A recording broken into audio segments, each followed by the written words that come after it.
All right, well, welcome this morning to our Sunday school hour, Paso Bible Church. Those of you who are here, are we turning on devices? Or something's going on? That's that for me? Okay, all right. There was one moment in time I remember in the past 10 years or so, we had a gentleman here had some sort of a hearing aid that gave him a warning when the battery was going out. And it was going off repeatedly, but he couldn't hear it. And it was so high-pitched that most other people couldn't hear it, but whatever reason, I could hear it. It was driving me insane, and nobody knew why I was like a dog whistle or something that was making me go crazy. Well, we don't have that problem regularly. But we're here in Deuteronomy, Deuteronomy 13 and 14. We got through a good bit of 13. Remember that the first part of chapter 13, probably verses 1 to 5 is dealing with a particular scenario. Right, you're familiar with the test that Israel was supposed to put forth when somebody said, "Hey, I'm a prophet." Right, I'm a prophet. You were supposed to say, "Okay, well, give us a prophecy, and then we'll execute you if it doesn't come true." Right? I mean, basically, short term and long term. Even the valid prophets were supposed to validate themselves generally with a short term and a long term, when they were predicting the future, which was not their major function in the nation. Predicting the future was not most of what they did. Most of them were not speaking canonical universal scripture when they were speaking. We know this because of the mention of hundreds and thousands of them, even a school of them, and they're all anonymous. So whatever function they were fulfilling as a prophet was not putting material into our Bible, but they were valid actual prophets. Does that make sense? Okay, so the Bible calls them prophets, and we can't argue with that. But we don't know who they are, and we don't know what they said, and we don't know what they wrote, and it doesn't matter because that wasn't their main function. But this one is a little different. The prophet here is providing a sign or a wonder, right? That's what it says in verse 1. If a prophet or a dreamer of dreams arises among you, should that happen, gives you a sign or wonder, and the sign or the wonder comes true. So this guy cannot be invalidated the same way that you would invalidate just any Tom, Dick, or Harry that would go around and say, "I'm a prophet." That was the normal procedure. You would say, "Well, give us a prophecy and we'll kill you if it doesn't come true." This guy's sign or a wonder is accurate. He's giving you validation of his prophecy somehow, right? And if he speaks to you these words, "Let us go after other gods and let us serve them," you're not supposed to listen to that guy. You're supposed to still execute him, even if he tries to use that supposedly validated authority to tell you something like that. So that's a different situation, right? It is somebody that is able to do signs or wonders somehow or other. And then from 6 to 11, right, we have the problem of interfamilial, intercommunity enticement to idolatry, right? So there's your mother's son or your mother's son, your half-brother, or your son or your daughter, or the wife that you really like, or your friend who is as your own soul, as your own life. Something like a Jonathan David scenario comes to mind there. They entice you secretly, "Let us go and serve other gods. You shall not yield to him or listen to him. You shall not pity him, nor will you spare or conceal him, but you shall kill him. And your hand shall be first against him." In other words, you're supposed to not risk making a false accusation and bring about somebody's death. You are going to have to bear the stone and not just the witness. You're going to have to be the executioner. And people are supposed to participate with you. People often wonder, they ask, why stoning? That seems cruel and unusual by modern standards.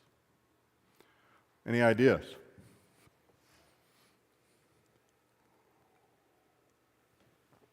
Why stoning would be the execution method? Now, stoning is not like, is it Old Yeller, the old Disney movie where the kid learns to chuck rocks at his brother, and his brother says, "I wish I never thought you had to chuck rocks." Well, he's chucking rocks like this. The ancient Near Eastern standard for stoning was a rock that was bigger than your fist and smaller than your head, which, looking at the fists and the heads in this room, is a fairly subjective measure. That could be a pretty big rock in my family. You know, we got big heads. But still, that was the same standard. But why would stoning be the prescribed execution method for enticement to idolatry?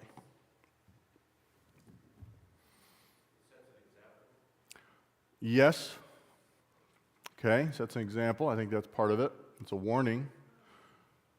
You know, I think there's one aspect of it that says if you accuse somebody, you have to be involved in the execution. Okay. It's not like you're passing it off to some. Right. You can't just. You're involved. Right. There's risk involved with yourself. But Micah? It could also be that hitting the entire group of people. It wasn't the entire nation, obviously. It was people. The community, yeah. Since the offender are tasked with carrying out the punishment collaboratively. Mm-hmm. They're often to remember doing Right. And that's, I think, part of it. objective, personal, Right. visceral knowledge. Is that, yeah, so that's true. So these are all ideas, right? So there's no question being asked here exactly, but we're wondering why, right? This execution method instead of a sword in the back of the neck or whatever you see is Western European execution methods. And I think that it's important that the community be involved, the covenant community be involved in the execution as a warning, right? It's very simple, right? And I'm guilty of it. We have a person awaiting trial. It is the most ridiculous circus of a waiting process that I have ever seen. But on August 3rd, 2019, somebody went into a Walmart on the east side and killed a bunch of people. And we still can't decide whether that guy needs to be executed or not, right? And everybody on the street corner has an opinion as to whether what he did warranted, whether capital punishment is correct or whatever. And you can have your opinion, but there was no ambiguity here, right? The community was required to exercise this execution method, and it's really the only one that they can participate in, right? You can only, people on death row have a saying, right? They can only execute me once. They can only execute me once. You hear that. That's true, and with our modern execution methods, generally speaking, you can only have one individual that's involved in that. This was supposed to be a covenant community effort in their execution. It was, as we talked about last week, it was supposed to be a warning to take your job seriously as a parent, as a father in particular, as a husband, so that this wouldn't take place, so that you didn't have to lift your hand and the head of the community to execute the person that had done that. But verse 11 tells us, then all Israel will hear and be afraid, and will never again do such a wicked thing among you. And there you have the nature of that. Capital punishment is supposed to be a deterrent. It is supposed to be a horrible and terrible thing. It is supposed to be an onerous responsibility to have to stand and chuck a rock at the head of your son or your daughter or your half-brother or your brother. It's supposed to be horrible because it's a horrible thing. All right. Now, if you hear, verse 12, this is where we ended. If you hear of in one of your cities, which Yahweh your God is giving you to live in, anyone saying that some worthless men have gone out from among you and have seduced the inhabitants of their city, saying, let us go and serve other gods, whom you have not known, then you shall investigate and search out and inquire thoroughly. If it is true, and the matter established that this abomination has been done among you, you shall surely strike the inhabitants of that city with the edge of the sword, utterly destroying it and all that is in it, and its cattle with the edge of the sword. Then you shall gather all its booty into the middle of its open square, and burn the city, and all its booty with fire as a whole burnt offering to Yahweh your God, and it shall be a ruin forever. It shall never be rebuilt. That's within the land, by the way. There was supposed to be, well, it reminds me, Jacob, of where your parents got flooded out. Moad Street, isn't it? Y'all know where Moad Street is? You know where Moad Street is. If you go back on Moad Street, guess what you see? Now, I'm not saying the Lord judged Moad Street. I'm just saying that it reminds you of the picture. You go back to Moad Street, and there's a bunch of concrete foundations scraped clean back there, never to be rebuilt. The area was condemned after that flood in '06, was it, right? That's in the land. This is in the land that they were supposed to leave these things and never rebuild them. They were not supposed to become part of their inheritance any further. It says 17, nothing from that which is put under the ban shall cling to your hand, in order that Yahweh may turn from his burning anger and show mercy to you and have compassion on you and make you increase just as he swore to your fathers. If you will listen to the voice of Yahweh your God, keeping all his commandments which I am commanding you today, and doing what is right in the sight of Yahweh your God.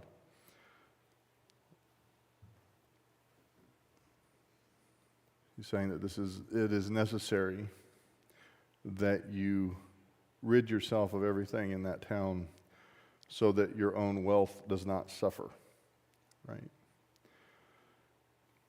It is a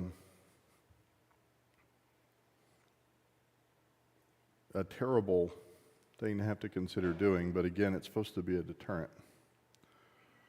Was it supposed to happen? Now, we will note, and I think Becky may have noted this a week or two ago, that these mandates were not carried out, mostly. They were not carried out.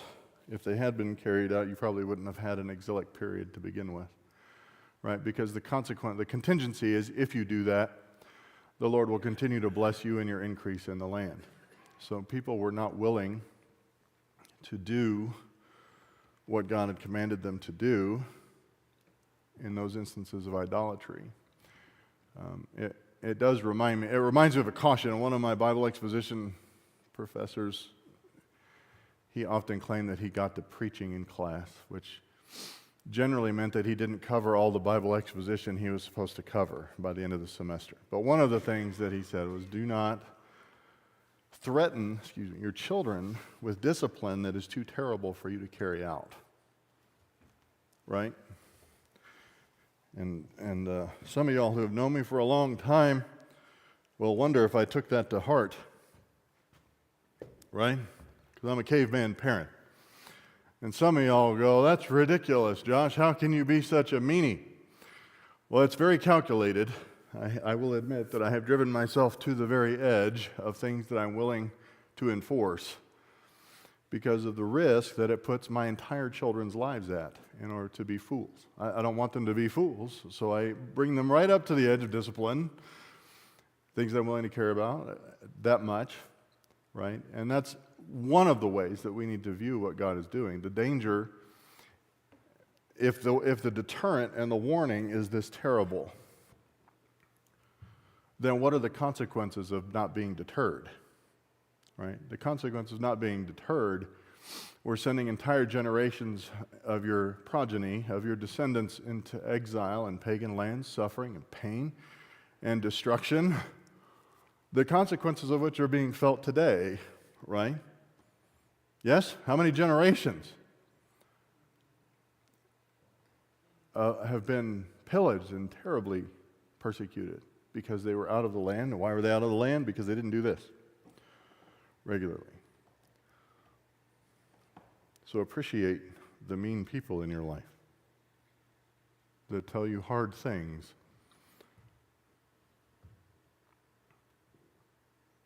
Everyone thinks that you're emulating Jesus with permissiveness. You'll need to read the Gospels again if you think Jesus was characterized by the level of tolerance and permissiveness that he's commonly ascribed. Anyway, any questions about chapter 13? Pretty cut and dry, in my opinion. It's just that the modern sensitivities don't make it tolerable for most people.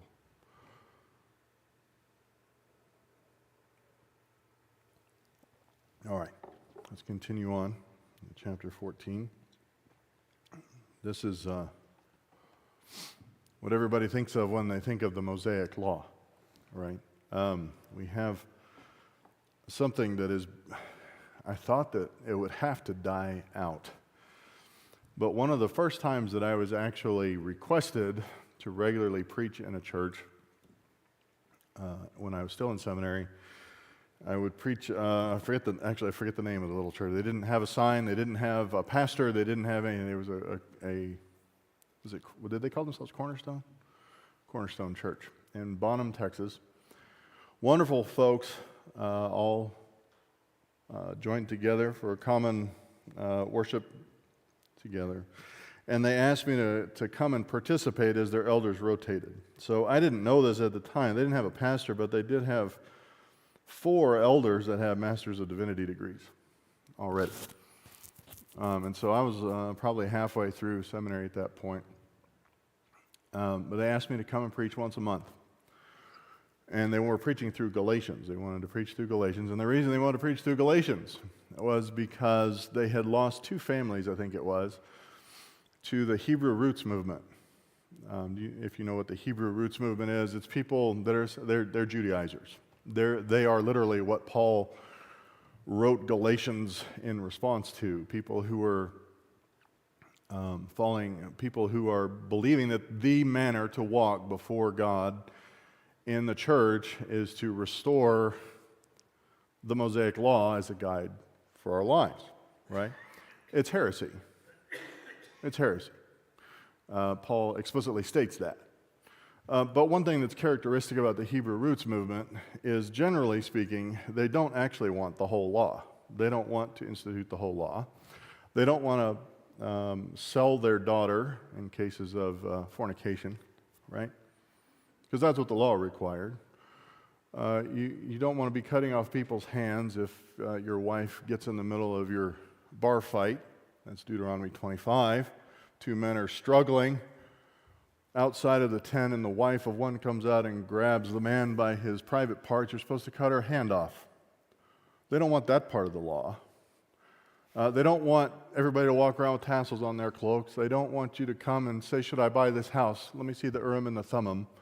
They don't know how you're supposed to use the 12. They don't want the law. All they want is to be able to judge people who eat shrimp and bacon. That's really what it comes down to. That's the part that they focus on. Well, it's the dietary laws. And it's common for people to go that direction when they have been immersed in a church environment where they say stupid things. And the stupid thing that is often said is that we're not responsible to keep the ceremonial law. We're responsible to keep the moral law. Well, you know what Paul says in Galatians, right? That if you fail one of the law, you're guilty of the whole. So the Bible never divides the ceremonial and the moral law. It is a law. You don't get to divide the ceremonial and the moral law. There's no such thing. There's no such designation in the Bible. But people who come to that realization and who are still Pharisees go, you know what? You're right. I can't separate the law. Let me just keep the ceremonial law also. You can go that way, which is not the way I go. So put them at risk. But this is what they focus on a lot of times, the dietary law. They think that's manageable, that they can avoid eating shellfish and bugs, right? Shellfish and bugs and bacon. By the way, there are a lot of people out there that think you ought to just start eating bugs right now. A lot of people, oddly enough, there are a lot of people who really think you ought to be put in an internment camp if you didn't get vaccinated. The same people. So this is why you have to be suspicious of these dummies. They're nuts. But that is what they think they can manage in the Hebrew roots movement, generally speaking. Anyway, let's continue. Let's just get into it. I could go off all day on all the stupidity in the world. But anyway, chapter 14. There's a lot of it, isn't there? It's a fairly dense stupidity environment. If you take aim at stupidity in the United States, you are in a target-rich environment, as they say. All right, verse 1. You are the sons of Yahweh your God. You shall not cut yourselves, nor shave your forehead for the sake of the dead, for you are a holy people to Yahweh your God, and Yahweh has chosen you to be a people for his own possession out of all the peoples who are on the face of the earth. Everyone wants to talk about tattoos, right? We're not there yet. Whether tattoos are permissible. As long as you're not in the middle of a temple prostitution ritual getting tattooed at the same time, I think that's what Deuteronomy is talking about. When we get there, this is the same thing. Now, there's some odd haircuts out there, aren't there? Yeah? There are some weird ones. I personally am not yet bald, but I promised my wife, and Priscilla and I have been together either dating or married for about 27 years, so there's a long-standing precedent here. I said, babe, listen, if my hair starts just descending to my ears or whatever, you know, that's what they say, old guys there in the hair, I'm just going to shave it off. The thing is that Priscilla knows what I look like with my head shaved. I did that once in high school, and she said, we'll pray, you know, because people think I look scary now. I get a little bit exponentially scarier with my head straight razor. So we're going to keep that, be thankful for that. But think about this, the forelocks, the front. Well, Israel was commanded, right? The men were not supposed to cut the forelocks of their head, right? Of their hair. That was part of the law. You can see what the interpretation of that is in the modern day. If you watch a show on modern Orthodox, hyper-Orthodox, ultra-Orthodox tradition, and literally they will cut a crew cut for their whole head, usually, and just leave this long, luxurious sideburn thing and curls coming down in front of their ears. Yeah? Have you ever seen that? Anybody? All right, it happens. This is, he's saying, look, he really meant that. You shall not shave your forehead for the sake of the dead. That's this part, where they were commanded to leave their forelocks intact and not cut those. You shall not cut yourselves, right? It's a ritual scarification, right? This is common in other parts of the world, various parts of Africa, and certain parts of Asia actually do have ritual scarification, right? So you shouldn't do that for the sake of the dead. No, the dead are not your business. You're not supposed to engage in a form of ancestor worship, right, where you believe that you're seeking their blessings by scarifying their names or some symbol or whatever on your body for their sake. So is it wrong to decorate your body? I don't know. Because a lot of times you'll ask people, right, that they didn't do this in a religion. They did it to look pretty. I don't know. I know that's not what this is talking about. This was not done to make you look pretty. This was done to try to appease your ancestors or to get blessing in some form of ancestor. I said, don't do that. That's what the people around you do. But you are holy. You're set apart.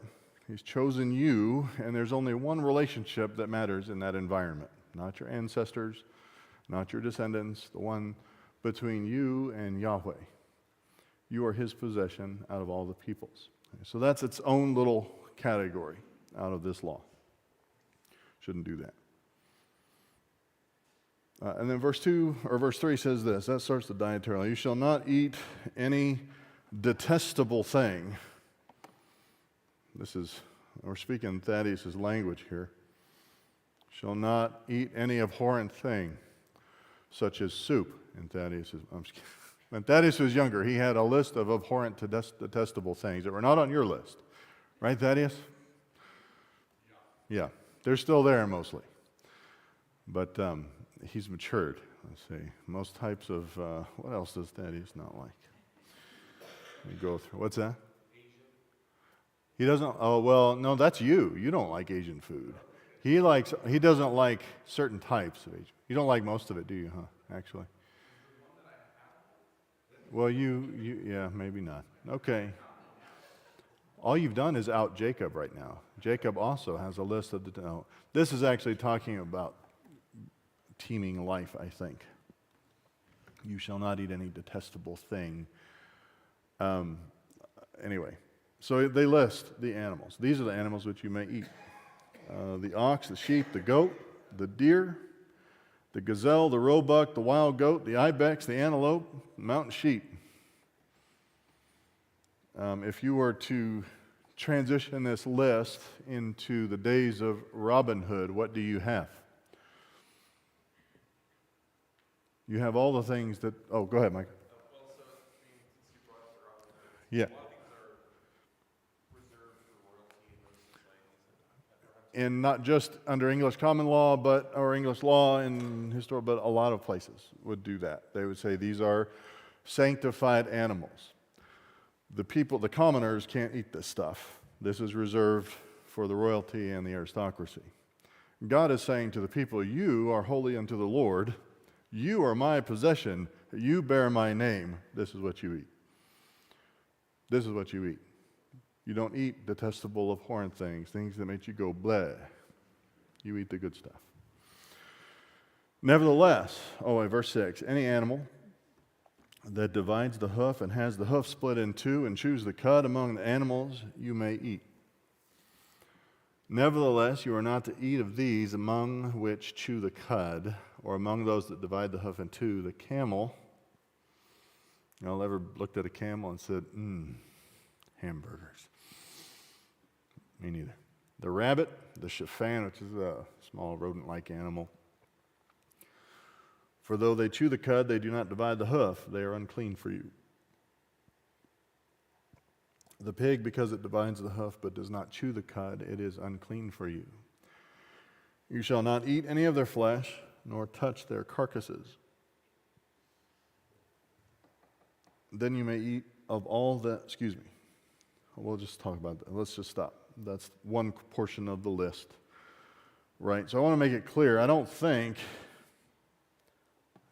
there are a lot of people that think that the Mosaic Law dietary restrictions were for people's health. My mother was among them for many years, may still be. I don't think that's its primary focus. As I said, I think that the primary focus is to maintain a sanctified status among the people as a royal priest among the nations. That's what I think. And I think that's what's introduced in verses 1 and 2 as the category under which these dietary laws are given, right? You are a holy people. You are chosen for his possession. And that's the heading as far as I see it here. There may be some health benefits to it, I don't know. But these are the classifications, right? And people get really, really out of touch. But let me just say that the reason that I question that, right? There's a lot of quack science out there about the Mosaic dietary laws. Some of those people, in the same breath, will tell you shouldn't eat bacon. And then they buy what's called Ezekiel bread mix. Do y'all know what the Ezekiel bread is? Ezekiel bread was a sign of judgment on Israel that Ezekiel was supposed to prepare himself. And you can buy Ezekiel bread mix. You can buy 100 pounds of grains mixed as Ezekiel bread from this they're catering to quackery and the inability to actually read the text or to even bother. They think that they're supposed to eat this stuff and that Ezekiel was supposed to eat it for his health. I want you to go look in Ezekiel sometime because you do have a concordance, right? You have it on your phone even if you don't have it on your coffee table. You can go to Blue Letter Bible, or you can go to eSword, or anything that's free. You can even just go to Google and look for where is Ezekiel bread in the Bible. And you will find that Ezekiel was supposed to cook that over a fire that was fueled by human excrement. That's how it's supposed to be cooked. You think the point was to be healthy? Some idiot decided that Ezekiel bread was given to Ezekiel to eat because God wanted to be happy and healthy. That's idiocy. And so you do have to question the people that read the Bible that way, right? That go down now to the Mosaic Law and say, well, you're not supposed to eat these other things because they're unhealthy for you. There is a ceremonial aspect here, a sanctification aspect here that you're supposed to understand. And I think that's the category that we have here, right? You do know that, I don't know if you ever watched, what was that show with Andrew Zimmer? Weird, Bizarre Foods. Andrew Zimmer is Jewish, by the way. Do y'all know that show? Have you ever watched Bizarre Foods? It's actually weird. I mean, because he goes to like Thailand and eats every kind of roach in the whole country of Asia. You know? Most of the world eats stuff like that, by the way. If they eat protein at all, it does come from insects. The people that want you to go in an internment camp if you don't get vaccinated and they want you to feed you bugs there, they're getting that from somewhere, right? So this was a necessary precaution. It would sanctify the people. It would set them apart. If they eat this kingly diet and all the nations around them are stooping to eating, well, roaches of the sea and roaches of the land, or bugs or whatever, then that does, right? Sets them apart. They don't eat that stuff. All right. Yes, I don't mean to gross you out. Apparently that's part of my spiritual gift. I've been doing it for decades now, explaining the Bible in terms that make you not want to eat anything after church. But, sorry. But you know that a pig divides the hoof but does not chew the cud. It is unclean for you. You shall not eat any of their flesh nor touch their carcasses. You know why I was told I shouldn't eat bacon or pork chops? Why were you told? Same thing with eating bear meat. Because it's got worms. Got worms in it. Y'all know trichinosis is present in almost any animal, any mammal, right? Yeah, it is. It was a symbolic thing. Now, there is a health issue, right? So we have pigs. We raise pigs. It makes my Hebraic roots neighbor very upset. Even though there's a half an acre between us and the neighbor, he does not like that we have pigs anywhere in his neighborhood. Tough luck, right? We have pigs. During COVID, for a variety of reasons, we stopped. We had been picking up food scraps from grocery stores and restaurants in order to supplement their feed. One of the reasons I stopped doing that, one was because I never knew if they were going to kick me out for whatever COVID madness was going on. The other is that pigs do pick up human diseases. They're not going to give you trichinosis any more than beef does, but you can get other things. There's a lot of crossover between those and human beings. I think it was it Chesterton that said that cats look down on us, dogs look up to us, but pigs treat us as equals. Maybe that was Heinlein. Was it Heinlein or? I think it was Chesterton. Pigs treat us as equals. He was being facetious, but there's a danger there. You can get them sick and they can get you sick. Anyway, verse 9. Let's move on to the sea bugs. All right. You may eat of all that are in the water, anything that has fins and scales you may eat. But anything that does not have fins and scales you shall not eat. It is unclean for you. Right? So, no shrimp, no crabs, no clams, no shellfish. Right? I don't know what all people eat out of the ocean. People want me to eat seafood, I'll throw a cow in it and drag it back out. And it's seafood, right? All right. You may eat any clean bird. This is a category that surprises me. that there is such a thing as a clean bird. Birds are nasty. But there's some that are particularly unclean. Y'all ever look closely at a chicken? Everyone's like, oh, I love these beautiful chickens in my yard. Have you looked closely at the chicken? Have you communed with the chicken? Eyeball to eyeball? If it had 2 brain cells to rub together, it would kill you. And they're gross. But there are clean ones. These are the ones that you shall eat. What time are we at? We got about 8 minutes. Aren't y'all lucky? You shall not eat the eagle, the vulture, the buzzard, the red kite, the falcon, and the kite in their kinds, and every raven in its kind, the ostrich, the owl, the seagull, and the hawk in their kinds, the little owl, the great owl, the white owl, the pelican, the carrion vulture, the cormorant, the stork, and the heron in their kinds, and the hoopoe, and the bat. People get upset when the Bible says the bat is a bird. Calm down.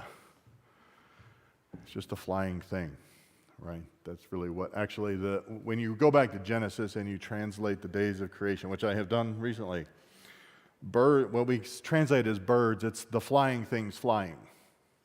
That's what the word is. It's not bird. It's the flying things in the flying space. That's where they fly.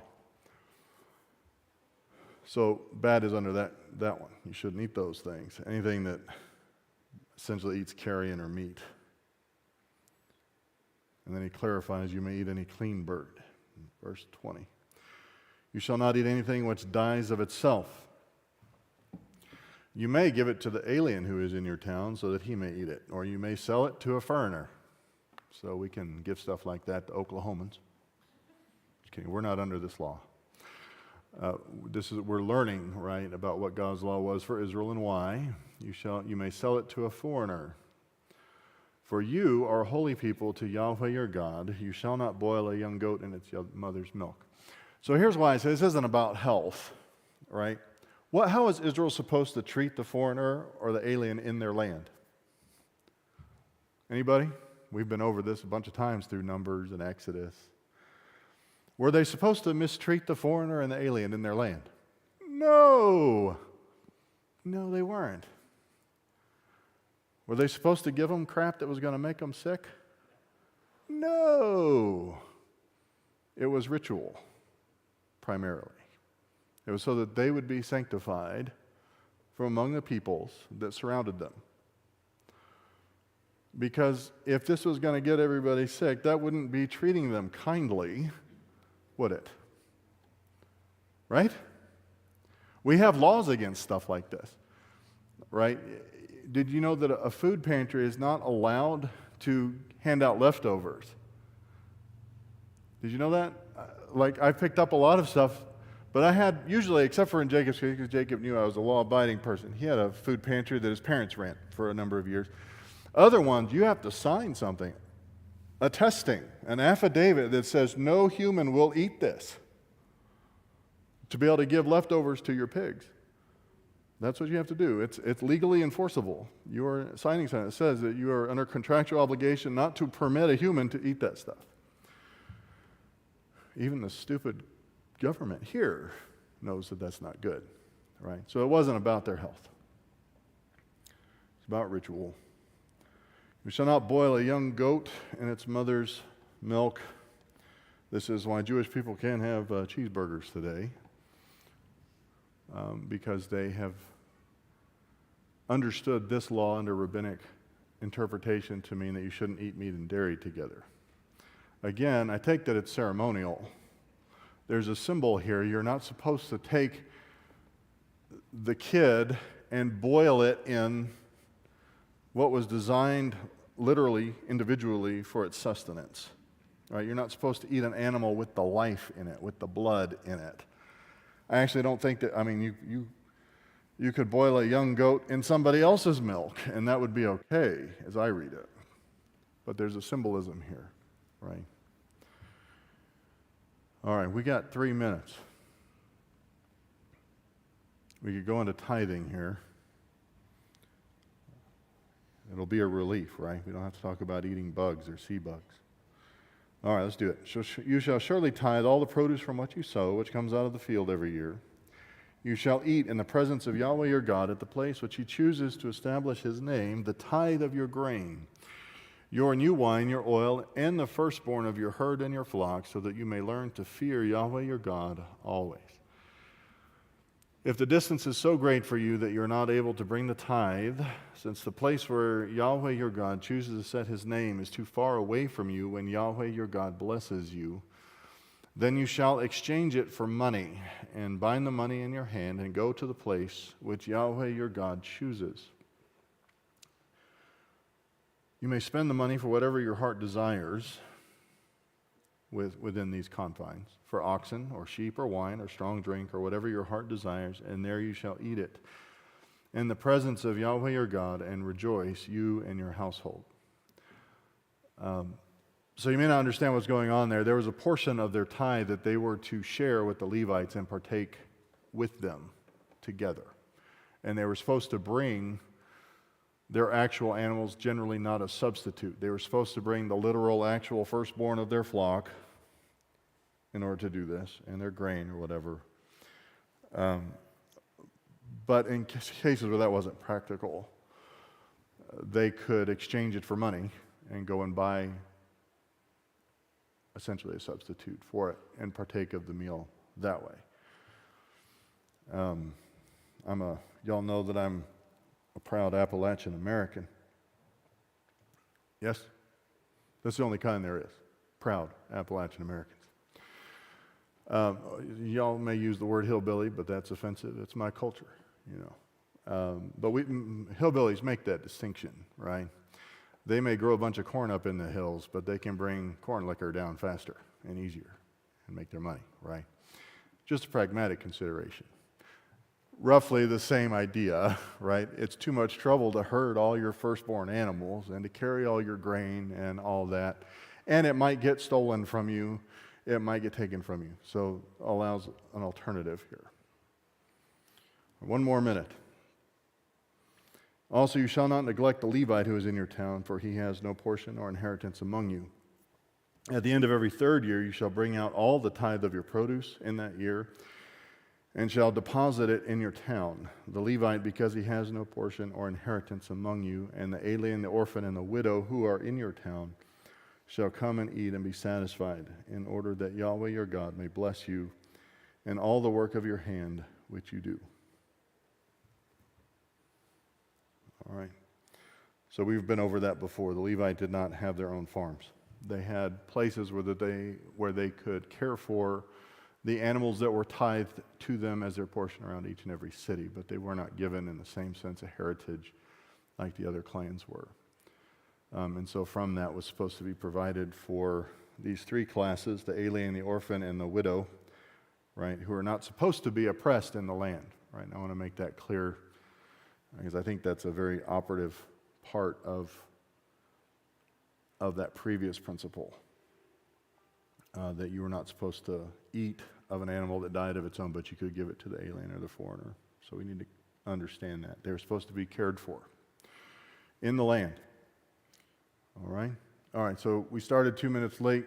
We have 2 minutes for questions or comments or snide remarks. Anybody have any? Any disagreements? People sometimes wonder. They will say to me, Pastor Josh, you always sound like you know everything. That's because I only say the things that I'm pretty sure I know. I don't spend a lot of time talking about the things I don't know. So if you have a disagreement, those are certainly welcome. Anybody? This is where usually about this point is where we rout out the Judaizers. But all the Judaizers must still be traveling. No? Just kidding. Most of y'all aren't Judaizers. But I have routed out a few here and there over the years, so, it's a long and storied tradition. All right, let's pray. Father, we thank you for this day. We thank you for your word. We thank you for your character that shines forth throughout the mandates of the law. We thank you for its purpose.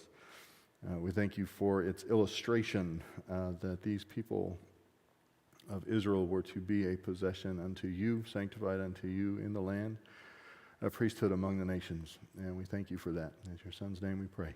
Amen.